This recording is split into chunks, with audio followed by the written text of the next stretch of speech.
It's interesting. When I was very young, well, 25, I went off to Mexico to be part of The Predator, the first one. I didn't really go to be an actor because I'm an okay actor, I'm not a great actor. I went because I wanted to see how sets worked. I wanted to watch. I wanted to see how movies came together, how they were made, watch the director and how he arranges things and how it becomes the finished product. So in that way, I think it was my first experience really watching start to finish a production like that, and it stuck in my head.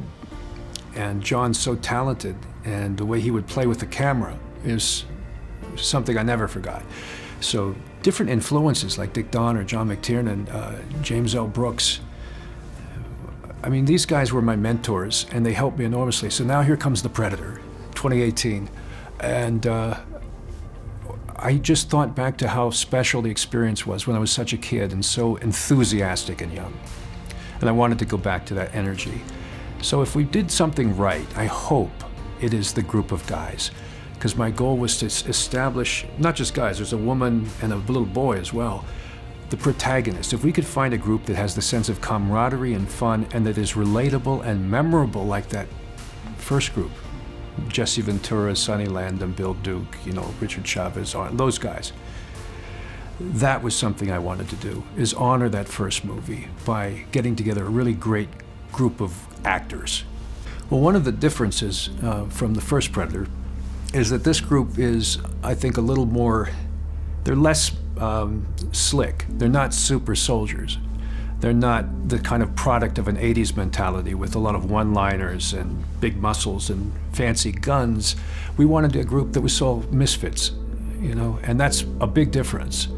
That this group has sort of been marginalized and they don't know how to fit in society. They've sort of forgotten themselves and what life holds for them seems very limited, I think, and they've shut themselves off.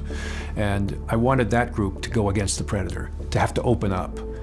They're the least likely group, not the most likely group, to succeed, and that's what we liked. And as far as the Predator, the upgrade, well, that's fun, because you have the ability, I think there's a group of Predators that's very angry with Earth, because we've beaten them, not once, but twice, maybe 3 times, you know, and they want to strike back.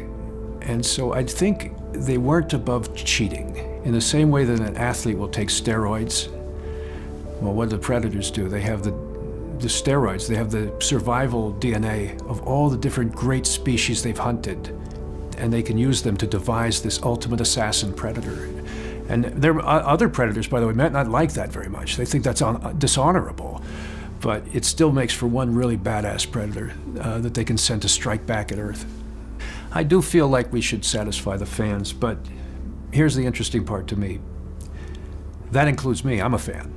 So I'm a huge fanboy, Predator junkie. So if it's something that I like, that feels like we're honoring the first movie, then that felt good. The fans ultimately will, initially they'll say, yeah, humor in the Predator may be too much.